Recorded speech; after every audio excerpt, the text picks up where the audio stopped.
Hello bachcho, our question is the phase of cell cycle in which centriole of animal cell duplicates.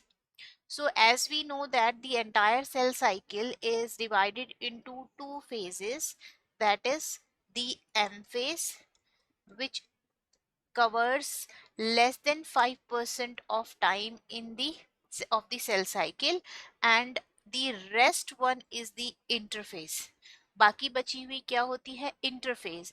Interphase में cell अपने जीवन का more than 95% time जो है वो spend करता है, spends more than 95% of time of its life cycle. 95% से ज्यादा समय. So the interface is the largest phase. So resting phase जहाँ सेल खुद की प्रिपरेशन करता है before cell division, and this phase is divided into G1, G2, S phase. G1 growth की पहली फेज होती है जहाँ पे सेल अपने लिए RNAs, प्रोटीन्स, एंजाइम्स, इसके अलावा nucleotide synthesis, even most of the cell organelle duplication भी कहाँ होता है? In the G1 phase.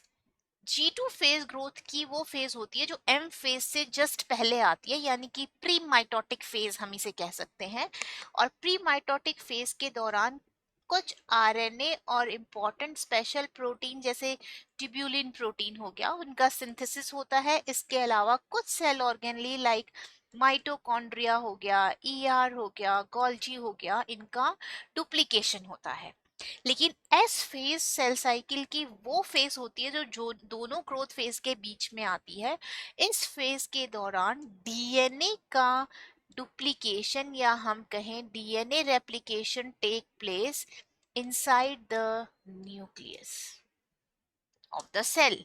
लेकिन इसके अंदर एक और इम्पॉर्टेंट इवेंट होता है एनिमल सेल्स में, that is centriole duplication, that is take place inside the cytoplasm of animal cell. cytoplasm of animal cell.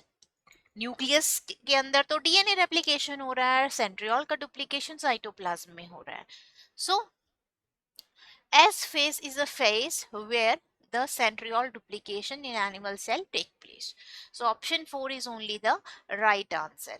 M phase तो sexual cell division phase होती है, so यहाँ तो बिल्कुल possibility नहीं है. So option number 4 is only the right answer. Hope you understand the question. All the best.